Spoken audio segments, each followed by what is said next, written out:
नमस्कार, जय हिंद। सभी का स्वागत मेरे चैनल और एक और वीडियो में आप सभी का। अपना और अपनों का स्वास्थ्य रखिएगा। उम्मीद करता हूँ आप भी ठीक से होंगे, कुशल से होंगे, पढ़ रहे होंगे और अच्छे लोगों की संगति में होंगे। आज का वीडियो एक और पीएचडी एडमिशन के इन्फॉर्मेटिव वीडियोज़ को लेकर लिख है। इस बात का ध्यान रखिएगा, पीएचडी के साथ साथ एमफिल, पीएचडी इंटीग्रेटेड और पार्ट टाइम और पीएचडी के फुल टाइम, इन 3 प्रकार के एप्लीकेशन फॉर्म निकले हैं एक इंस्टीट्यूट संस्थान से या कहें विश्वविद्यालय से, जिसमें आप करना चाहते हैं यदि आवेदन तो कर दीजिएगा 15 मई 2021 से पहले।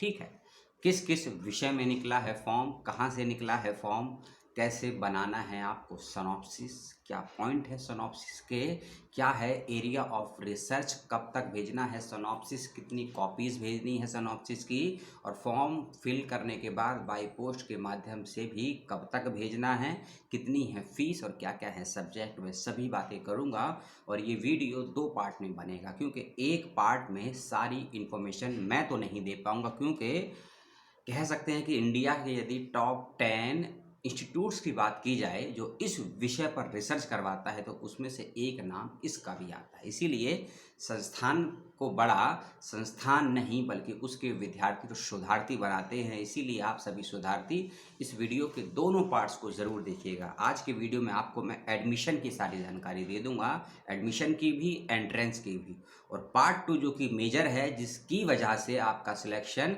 या डिसलेक्शन हो सकता है, वह है आपका रिसर्च प्रपोजल या सनॉप्सिस। उसको समझाऊंगा डिटेल में कैसे बनाना है, क्या फ्रेम करना है, क्या पॉइंट रखने हैं। तो उम्मीद करता हूं कि आप दोनों वीडियो को देखेंगे और बैक टू बैक वीडियो मिलेंगे आपको पार्ट 1 पार्ट 2 में। और इंस्टीट्यूट का नाम है राष्ट्रीय शैक्षिक योजना एवं प्रशासन संस्थान। इंग्लिश में बोला ना, आप हिंदी में सुन लीजिए। राष्ट्रीय शैक्षिक योजना एवं प्रशासन संस्थान, जिसको इंग्लिश में बोलते हैं national institute of educational planning and administration, in short Nipah, NIEPA। Delhi में स्थित और ये डीम्ड यूनिवर्सिटी है। डीम्ड यूनिवर्सिटी है, फेलोशिप भी देती है, इस बात का ध्यान रखिएगा। ठीक है, 3 कोर्सेज के लिए एप्लीकेशन फॉर्म आया है और तीनों में अप्लाई करने की अलग अलग कंडीशन है। इसीलिए मैं कंडीशन भी बताऊंगा कि आपके पास क्या योग्यताएं होनी चाहिए और कितना कितना एक्सपीरियंस होना चाहिए जॉब का या प्राइवेट या गवर्नमेंट सेक्टर का। इसीलिए कंडीशंस को ज़रूर सुन लीजिएगा, समझ लीजिएगा। सुनने के बाद यदि समझ में नहीं आती है तो कमेंट करके या मुझसे पूछ लीजिएगा या फिर इंस्टीट्यूट से ज़रूर कंफर्म कर लीजिएगा। ऐसा ना हो कि एंट्रेंस के दिन आपका एडमिट कार्ड ना निकले और आपको पता लगे कि फॉर्म ही रिजेक्ट हो गया। फॉर्म रिजेक्ट होने के कई कारण होते हैं, मुझे 3 ही लगते हैं। एप्लीकेशन फॉर्म में कोई जानकारी आप गलत भरते हैं, तब आपको यही नहीं पता है कि आपने किस कोर्स के लिए अप्लाई किया है, सनॉप्सिस किस सब्जेक्ट का लगा दिया है। और तीसरा, आपका रिजेक्शन का कारण ये भी होता है कि आपको योग्यताएं ही नहीं पती हैं अपनी, कि आपसे MA कंप्लीट मांगा है या बीटेड मांगा है रिजल्ट, या MPhil कंप्लीट मांगा है या नेट मांगा है, नहीं मांगा है। योग्यताएं पता ना होने की वजह से भी फॉर्म रिजेक्ट होगा। इसलिए मैं सभी चीज़ों को डिटेल में समझाऊंगा। वीडियो लंबा होगा, पूर्व की ही वीडियो की तरह आप देख लीजिएगा। जितनी सुविधा और जितना समय और जितना दिमाग में दिमाग हो आपके पास, उम्मीद करता हूँ अपनी समझ के अनुसार देखेंगे। ठीक है, वीडियो शुरू करते हैं। सबसे पहले डिस्क्रिप्शन बॉक्स में एक लिंक दिया है मैंने आपको, वह लिंक है गूगल फॉर्म का। जी हाँ, गूगल फॉर्म का लिंक है, उस फॉर्म को भरिएगा। पहला पार्ट है, रजिस्ट्रेशन हो जाएगा, उसके बाद नीपा का मेन फॉर्म खुलेगा, यानी कि वेबसाइट पर जाके फॉर्म का लिंक मिल जाएगा आपको। और वही लिंक मैंने आपको डायरेक्ट दे दिया है, उसको फिल करिएगा, डिटेल भरिएगा, ईमेल आईडी फ़ोन नंबर ढंग से भरिएगा। और प्लीज़ कह रहा हूँ, व्हाट्सअप नंबर मत डालिएगा। अगर वही आपका कॉलिंग नंबर है, वही व्हाट्सअप नंबर है तो डालिएगा, लेकिन डिटेल वाले उसमें कॉलम में व्हाट्सअप नंबर मत डालिएगा। अपना उससे कॉलिंग और व्हाट्सअप दोनों होता है तो डालिएगा, नहीं तो अपना कॉलिंग नंबर ही डालिएगा। ऐसा मत करिएगा कि आपको संस्थान कोई मेल या कॉल करता है तो आपको वह व्हाट्सअप नंबर मिले, टेक्स्ट मैसेज ना जाए, इस बात का भी ध्यान रखिएगा। ठीक है, देखिए, national institute of educational planning and प्रशासन एडमिनिस्ट्रेशन, ठीक है, प्रशासन जिसे बोलते हैं, क्योंकि हिंदी में भी इंग्लिश में भी है। और हाँ, दोनों लैंग्वेज में काम करवाएगा, हिंदी में भी सिनॉप्सिस में भी। सिनॉप्सिस हिंदी में भी इंग्लिश में भी दोनों तरीके से भेज सकते हैं, लेकिन आज सिनॉप्सिस की बात नहीं करेंगे, आज एप्लीकेशन फॉर्म की बात करेंगे। क्योंकि सबसे पहले फॉर्म भरना जरूरी है। फॉर्म को सही तरीके से भरना, सही समय पर भरना और सही समय और सही संस्थान में उसको बाय पोस्ट भेज देना, उसकी जानकारी आपको मिलेगी। इंटीग्रेटेड प्रोग्राम की बात करते हैं। अब समझिए इंटीग्रेटेड प्रोग्राम कौन कर सकता है, कौन अप्लाई कर सकता है, और पीएचडी कौन अप्लाई कर सकता है। पीएचडी दो टाइप्स की है, पार्ट टाइम पीएचडी और फुल टाइम पीएचडी। दोनों पीएचडी का टाइम ड्यूरेशन भी अलग अलग है और इंटीग्रेटेड प्रोग्राम का भी टाइम ड्यूरेशन अलग अलग है। फॉर्म आप भर देंगे। अब आते हैं एमफिल पर।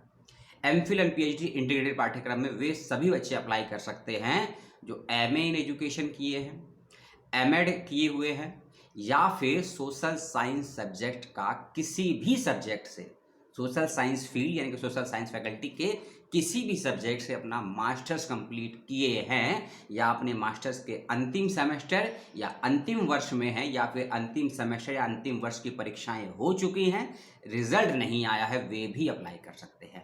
ऐसे भी विद्यार्थी होंगे जिनके 4th सेम की या अंतिम वर्ष की परीक्षाएं अभी नहीं हुई होंगी लेकिन होने वाली होंगी अगले महीने में, या लगभग जुलाई से पहले परिणाम आ जाएगा। वे विद्यार्थी भी अप्लाई कर सकते हैं एमफिल पीएचडी इंटीग्रेटेड प्रोग्राम में और पीएचडी प्रोग्राम के अंदर भी। इस बात का ध्यान रखें क्योंकि सवाल आपके आते हैं कि हमारा एमए चल रहा है या हमारा एमएससी चल रहा है, एमकॉम चल रहा है, तब क्या हम पीएचडी के लिए अप्लाई कर सकते हैं? 100% कर सकते हैं। इसीलिए जो बोला जाता है, यदि इसको सुनते हैं तो समझने की कोशिश करिए। सुनते सही हैं लेकिन समझ में नहीं आता है तो सवाल करिए। ऐसा मत करिए कि समझे बिना आप अप्लाई कर दें, चीज़ों को पता लगे आप रिजेक्ट हो गए या डिसलेक्ट हो गए। इसलिए सवाल करना सीखिए यदि आप अपने आप को शोध की कैटेगरी में रखते हैं या रखना चाहते हैं। ठीक है, एमफिल के बारे में पता लग गई, इंटीग्रेटेड प्रोग्राम के बारे में, और ये 5 साल का होगा। एमफिल पीएचडी टोटल ड्यूरेशन 5 साल का है। और एक और चीज़, आप चाहें तो अपना एमफिल 1 साल यानी कि 2 सेमेस्टर के बाद भी सबमिट कर सकते हैं। आप चाहें तो 1.5 साल यानी कि 3 सेमेस्टर के बाद भी सबमिट कर सकते हैं, और आप चाहें तो 4 सेमेस्टर यानी कि 2 साल के बाद भी सबमिट कर सकते हैं। इस बात का ध्यान रखिएगा। लेकिन एक कॉमन चीज़, एमफिल पीएचडी इंटीग्रेटेड प्रोग्राम में टोटल टाइम में मिलेगा 5 साल। अंगूठा छोड़ दीजिए, ये 4 और ये 5 साल का समय मिलेगा आपको अपना डिग्री पूरा करने के लिए। लेकिन कुछ कंडीशंस हैं कुछ विशेष बच्चों के लिए, जैसे कि वह अपना पीएचडी 6 साल में भी कंप्लीट कर सकते हैं। इंटीग्रेटेड प्रोग्राम कौन है वह? यदि आप शादीशुदा हैं, यदि आप पीडब्ल्यूडी कैटेगरी में हैं, और यदि आप किसी अदर कोटे से आते हैं, कोई और प्रॉब्लम है, फाइनेंशियल हो या फिर इकोनॉमिक या फिर कोई और मेंटल की हो, तो आप 6 साल में भी कर सकते हैं। उसका प्रोसेस आपको संस्थान बताएगा जब आप रजिस्ट्रेशन करवाएंगे। ठीक है, इस बात को समझिए। एमफिल पीएचडी आपने समझ लिया इंटीग्रेटेड प्रोग्राम, और क्वालिफिकेशन की बात समझ लीजिए कॉमन। पीएचडी के बारे में बताऊंगा अभी। 50% नंबर उन बच्चों के लिए चाहिए मास्टर में जो SC ST कैटेगरी से आते हैं। पहली चीज, ऐसे विद्यार्थी जो non creamy layer in OBC में आते हैं, यानी कि अल्पसंख्यक जो लोग होते हैं अदर बैकवर्ड क्लास के, यदि वे सभी कुछ नॉन क्रीमी लेयर में आते हैं, वे यदि 50% अंक वाले हैं तो वो भी अप्लाई कर सकते हैं। ऐसे विद्यार्थी जो पीएच कैटेगरी से हैं, पीडब्ल्यूडी कैटेगरी से हैं, वह भी यदि 50% अंक वाले हैं तो वे भी अप्लाई कर सकते हैं। इसके अलावा ओबीसी में क्रीमी लेयर के बच्चे और जनरल कैटेगरी के बच्चे, और ये 55% पे अप्लाई करेंगे या उससे ज़्यादा पे अप्लाई करेंगे। 54.99 यदि अंक है मास्टर में आपके, तब आप अप्लाई नहीं कर सकते यदि आप ओबीसी में क्रीमी लेयर या जनरल कैटेगरी से हैं। और यदि आपके 49.99 अंक हैं तो आप किसी भी कोटे से हों तो भी अप्लाई नहीं कर सकते हैं। इस बात का ध्यान रखिएगा विशेष रूप से। स्कॉलरशिप या फेलोशिप की बात करते हैं। प्रोस्पेक्टर और वेबसाइट के अकॉर्डिंग यूनिवर्सिटी कहती है कि वह सभी को फेलोशिप देगी, लेकिन मुझे डाउट है इस पॉइंट पर। डाउट है, मैं संदेह कर रहा हूं, लेकिन मैं 100% सही भी हो सकता हूं, गलत भी हो सकता हूं। मुझे दुरुस्त कीजिएगा, कमेंट बॉक्स में बताइए। क्योंकि सेंट्रल यूनिवर्सिटियां भी हैं भारत में जो अपनी फेलोशिप को घटा रही हैं या कम कर रही हैं, कुछ हैं उसमें। स्टेट यूनिवर्सिटी तो अपनी इच्छा के अनुसार देती हैं, नहीं देती हैं क्योंकि सेंटर का प्रेशर नहीं, लेकिन ये डीम्ड यूनिवर्सिटी है। ठीक है, और याद रखिएगा स्टेट से ऊपर होती है डीम्ड यूनिवर्सिटी और सेंट्रल से नीचे होती है, यानी कि स्टेट और सेंट्रल के बीच की यूनिवर्सिटी डीम्ड यूनिवर्सिटी है। फंडिंग ज़्यादा होती है, फीस इसकी मैनेजेबल है, ज़्यादा नहीं है, ऐसा यूनिवर्सिटी को समझिए। ठीक है, यूनिवर्सिटी की वेबसाइट और प्रोस्पेक्टर के अकॉर्डिंग सभी को देती है फेलोशिप, लेकिन जो नॉर्म्स आया है प्रोस्पेक्टर और एक नोटिफिकेशन आया है इस एडमिशन के लिए, उसमें कंडीशन दी गई है, मैं उसका लिंक आपको दे दूंगा, पढ़ लीजिएगा, समझ लीजिएगा कि ओनली फॉर नेट और जेआरएफ बच्चों को ही फेलोशिप देती है। इस पॉइंट को कंसल्ट करने के लिए मैं फ़ोन नंबर, ईमेल आईडी भी दूंगा हेल्प के लिए, वहाँ ज़रूर कंसल्ट कर लीजिएगा फीस को सबमिट करने से पहले या अप्लाई करने से पहले। लगभग 2 हफ्ते का टाइम है आपके पास फॉर्म को अप्लाई करने के लिए, तसल्ली से भरिए, क्योंकि आपको 5 से 7 दिन समय देना है अपने सिनॉप्सिस को। सिनॉप्सिस की सीरियसनेस क्या है नहीं समझेंगे जब तक आपका कहीं रिजेक्शन नहीं होगा, ठीक है। ये क्वालिफिकेशन आपने सुन ली, अब आप पीएचडी के बारे में सुनिए। पीएचडी के लिए एमए पास होना ज़रूरी नहीं है, वेटेड वाले बच्चे, अंतिम सेमेस्टर के बच्चे अप्लाई कर सकते हैं। पहली चीज़, आपने एमए अपना चाहे डिस्टेंस से किया हो या रेगुलर से किया हो, प्राइवेट से किया हो, एसओएल से किया हो, इग्नू से किया हो, कोई फ़र्क नहीं पड़ता है, अप्लाई कर सकते हैं। एमएड होना चाहिए, एमए होना चाहिए एजुकेशन से, अप्लाई कर सकते हैं। इंटरडिसिप्लिनरी कोई सब्जेक्ट है सोशल साइंस की फील्ड का तो भी अप्लाई कर सकते हैं। यदि आपका एमए इन प्लानिंग है, एमए इन एडमिनिस्ट्रेशन है, एमए इन एजुकेशन है, एमए इन पब्लिक एड है, ये सभी सोशल साइंस के विषय होते हैं। उसमें सोशल वर्क भी है, इकोनॉमिक्स भी है, पॉलिटिकल भी है, पीस स्टडीज़ भी है, आईआर भी है, ह्यूमैनिटीज़ भी है, ह्यूमन राइट्स, ये सभी इंटरडिसिप्लिनरी सब्जेक्ट। और हाँ, एक और दलित एंड ट्राइबल स्टडीज़ होता है। यदि आप उसके आधार पर कोई ऐसा सिनॉप्सिस रिसर्च प्रपोजल तैयार कर सकते हैं जो tribals education planning and policy को के मेजर टॉपिक्स को कॉम्बिनेशन से, मैं कॉम्बिनेशन आपको मैं बाद में बताऊंगा नेक्स्ट वीडियो में कि किस किस कॉम्बिनेशन से आप टॉपिक्स को फ्रेम, डिज़ाइन, प्रेजेंट और सबमिट करेंगे कि आपका सिलेक्शन के चांसेस ज़्यादा हो जाएंगे, ठीक है। उस बात का ध्यान रखिएगा, आज उस पर बात कम करेंगे। और हाँ, इसके साथ साथ अब भारत के किसी भी राज्य, किसी भी केंद्र शासित राज्य से, या फिर जो नया बना है ना जम्मू कश्मीर को 370 वाले के बाद में लद्दाख वाला, वहाँ के भी यदि हैं तो भी अप्लाई कर सकते हैं। मैन और वुमेन के अलावा यदि आप थर्ड जेंडर हैं तो भी अप्लाई कर सकते हैं, इस बात का ध्यान रखिएगा, ठीक है, पीएचडी के लिए। अब आप पार्ट टाइम पीएचडी को समझिए, उसकी कुछ कंडीशंस हैं। हाँ, फीस सुन लीजिए, 400 रुपये की रजिस्ट्रेशन फीस रखी गई है जर्नल और ओबीसी बच्चों के लिए, लेकिन ओबीसी में नॉन क्रीमी लेयर, कुछ एससी बच्चे, एसटी बच्चे और ईडब्ल्यूएस, एसटी, एससी और ईडब्ल्यूएस और शायद पीडब्ल्यूडी भी इसी में है मेरे अनुसार, उनके लिए 200 रुपये की फीस रखी गई है। भूल गया मैं चीज़ों को हाँ, एक एड्रेस को आप नोट कर लीजिए और मैं इसको लिख भी दूंगा डिस्क्रिप्शन बॉक्स में। The registrar, national institute of educational planning and administration, bracket में NIEPA, 17B Aurobindo Marg, New Delhi 110016 India. इस पते पर आपको अपने एप्लीकेशन फॉर्म को भरने के बाद, फीस जमा करने के बाद फीस स्लिप की कॉपी, अपने रिसर्च प्रपोजल को बनाने के बाद रिसर्च प्रपोजल की कितनी कॉपियां लगेंगी कल बताऊंगा, ये सभी आपको बाय पोस्ट भेजना होगा एक निश्चित तारीख तक। अगर आपने फॉर्म भर दिया, फीस जमा कर दी, लेकिन आप बाय पोस्ट सही समय सही तारीख तक नहीं भेज पाए, आपका रिजेक्ट हो जाएगा फॉर्म, इस बात का ध्यान रखिएगा। और जिन बच्चों का फॉर्म सिलेक्ट होगा वेरीफाई होने के बाद, उन बच्चों की एक लिस्ट आएगी वेबसाइट पर एक निश्चित तारीख तक, तब आपको पता लगेगा कि किस किस बच्चे का चयन हुआ है एंट्रेंस एग्जामिनेशन के लिए। एंट्रेंस की डेट, इंटरव्यू की डेट भी मैं इस वीडियो में आपको बताऊंगा, वीडियो को आगे देखते रहिए, ठीक है। हम ये सब बता चुके हैं। पीएचडी पार्ट टाइम आप 6 साल में कंप्लीट कर सकते हैं, 7 साल में भी कर सकते हैं, लेकिन पीएचडी पार्ट टाइम कौन करेगा वह सुन लीजिए। आप प्राइवेट सेक्टर में काम कर रहे हैं या गवर्नमेंट सेक्टर में काम कर रहे हैं, आपका कोई प्राइवेट एनजीओ है, कोई प्राइवेट संस्था है आपकी, उसमें काम कर रहे हैं, तो कम से कम 5 वर्षों का एक्सपीरियंस यदि है, 5 वर्ष तक उस फील्ड में कार्यरत हैं, तो आपको उसका एक प्रमाण पत्र अटैच करना होगा, या बाय मेल भेजना होगा, या फिर ईमेल से भेजना होगा, या बाय पोस्ट में के साथ ही भेजना है। उसकी जानकारी आपको प्रोस्पेक्टर में डिटेल पर मिल जाएगी, पढ़ लीजिएगा, या वेबसाइट पर भी होगी, फ़ोन नंबर दूंगा, उससे भी बात कर लीजिएगा, ठीक है।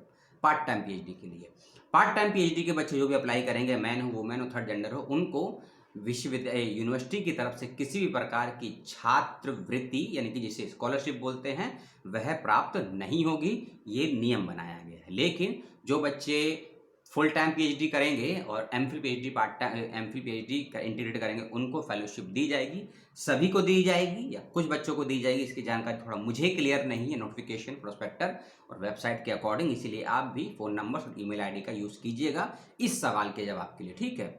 क्योंकि वेबसाइट और प्रोस्पेक्टर नोटिफिकेशन के अकॉर्डिंग तो कह रहा है कि हाँ फेलोशिप देंगे, लेकिन कंडीशन ये भी है कि ओनली नेट बच्चों को मिलेगी, या जिनका जेआरएफ मिलेगी, या फिर जिनका नेट या जेआरएफ नहीं हुआ है उनको मिलेगी या नहीं मिलेगी, इसको लेकर क्लियर नहीं है नोटिफिकेशन में जानकारी। इसीलिए इस सवाल के जवाब के लिए डायरेक्ट आप इंस्टीट्यूट से यानी कि नीपा से संपर्क कीजिएगा, इस बात का ध्यान रखिएगा, ठीक है।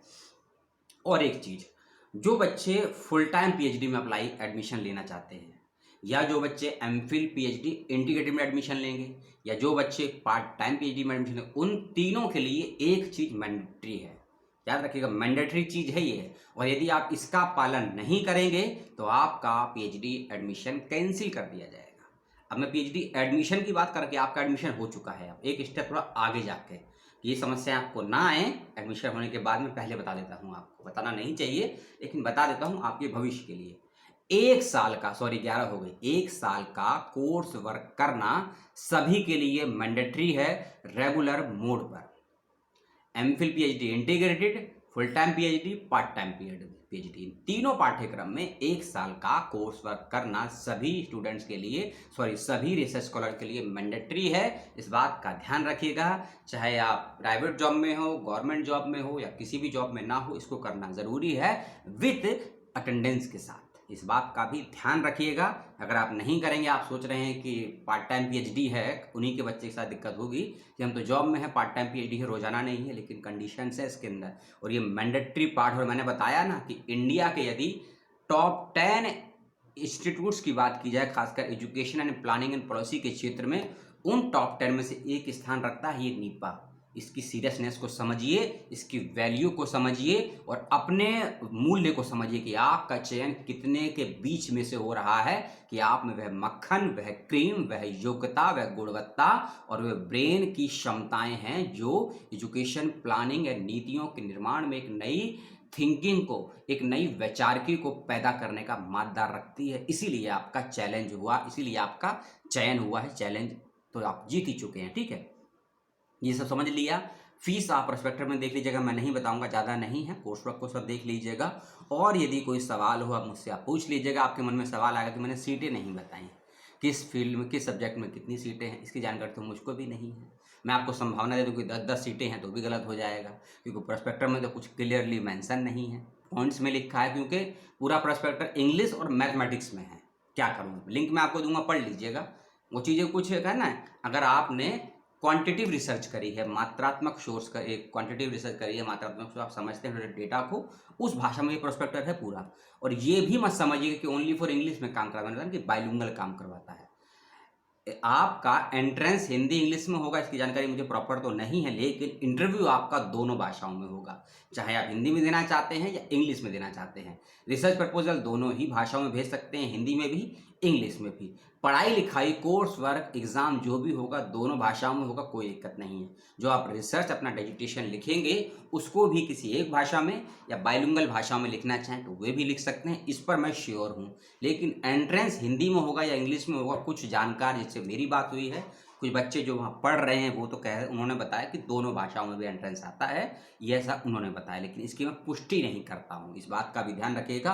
अब कुछ इंपॉर्टेंट डेट्स को सुन लीजिए, वीडियो समाप्त कर दूंगा, और जो नेक्स्ट वीडियो होगा इसी का पार्ट 2, उसमें मैं डिटेल में सिनॉप्सिस के विषय में बताऊंगा, और वह सिनॉप्सिस के पॉइंट, चाहे एरिया ऑफ रिसर्च हो, टॉपिक ऑफ रिसर्च हो, वह सभी बताऊंगा, और एक कैसे कॉमन सिनॉप्सिस के क्या पॉइंट्स हो सकते हैं वह भी बताऊंगा, जो arts, humanities, science, social science सभी में लागू करेंगे, और आपका सिनॉप्सिस में कोई गलती नहीं है।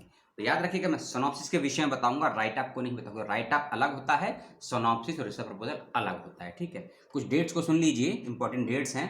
12 जुलाई 2021, 12 जुलाई 2021 को आपका कोर्स वर्क स्टार्ट हो जाएगा। ऑनलाइन होगा या ऑफलाइन होगा ये संस्थान तय करेगा, क्योंकि कोविड और लॉकडाउन कितना चलेगा, कब तक चलेगा, ये हमें भी नहीं पता है, ठीक है। लेकिन डेट दी है संभावित कि 12 जुलाई 2021 से आप लोगों का कोर्स वर्क स्टार्ट हो जाएगा। 9 जुलाई 2021 लास्ट डेट है अपने कोर्स की फीस जमा करने की। मान लीजिए आपका एडमिशन हो गया, सिलेक्शन हो गया पीजीडी में, तो फीस जमा करोगे ना उसकी 1 साल की, तो उसकी लास्ट डेट दी गई है 9 जुलाई 2021, ठीक है। एंट्रेंस के बाद लिस्ट, लिस्ट के बाद इंटरव्यू, इंटरव्यू के बाद रिजल्ट। तो इंटरव्यू के बाद जो रिजल्ट आएगा वह आएगा 25 जून को, मैं नीचे से बता रहा हूँ, ठीक है। 25 जून को आपको पता लग जाएगा कि आपका सिलेक्शन हुआ है या नहीं हुआ, यानी कि इंटरव्यू का रिजल्ट आ जाएगा 25 जून को। मन में सवाल खटकाना एक और, इंटरव्यू कब होगा और एंट्रेंस कब होगा। ये समझिए कि गलती हो गई, 5 से लेकर 15 जून के बीच में, 5 से लेकर 15 जून के बीच में आप अपना एडमिट कार्ड प्राप्त कर लेंगे विश्वविद्यालय की यूनिवर्सिटी इंस्टीट्यूट की वेबसाइट से। बार बार विश्वविद्यालय यूनिवर्सिटी निकल रहा है, थोड़ा गलत मत समझिएगा, ये डीम्ड यूनिवर्सिटी तो इंस्टीट्यूट समझिए, ठीक है। 5 से लेकर 15 जून के बीच में आप इंस्टीट्यूट की वेबसाइट से अपना एडमिट कार्ड डाउनलोड कर लीजिएगा और 19 जून को, जी हाँ 19 जून को आपका एंट्रेंस होना है, 19 जून 2021 को। और 19 जून के बाद 24 घंटे का वेट कीजिएगा, आपका इंटरव्यू होना है 21 और 22 जून को, 2 दिन चलेगा, बच्चे ज़्यादा हैं तो एंट्रेंस 19 जून, इंटरव्यू 21 और 22 जून, एडमिट कार्ड 5 से लेकर 15 जून के बीच में, और साथ ही साथ है 25 जून को रिजल्ट, 9 जुलाई को एडमिशन की लास्ट डेट और 12 जुलाई से कोर्स वर्क हो जाएगा प्रारंभ। 21 मिनट हो चुके हैं, आपने 21 मिनट दिए या 21 सेकंड दिए ये मुझे नहीं पता है, लेकिन जितना भी समय दिया बहुत बहुत धन्यवाद कि मेरे इतने बड़े बड़े वीडियोस को आप सुनते हैं किसी भी इंस्टीट्यूट के एडमिशन को लेकर। आप सभी का तहे दिल से मैं शुक्रिया सलाम अदा करता हूं। कुछ सवाल, जिज्ञासा, चिंतन, प्रश्न मन में हो तो कमेंट करके पूछ लीजिएगा। ऐसा ना हो कि आपका ये डर, ये हेजिटेशन, ये झिझक आपका साल, समय और आपकी योग्यता पर सवालिया निशान खड़ा कर दे। इसीलिए कोई आपसे सवाल पूछे आपकी योग्यता, चरित्र और भविष्य को लेकर, उससे पहले अच्छा है कि आपके मन में कोई भी डाउट, जिज्ञासा, प्रश्न हो, सामने वाले से सवाल करने की क्षमताएं अपने अंदर लाइए। क्योंकि उपन्यास सम्राट भारत के मुंशी प्रेमचंद ने कहा था कि जो संस्थान, जो इंस्टीट्यूट, जो विद्यार्थी सवाल करने की कला या हुनर नहीं जानते हैं वह शमशान से भी निचले स्तर के हैं। जय हिंद।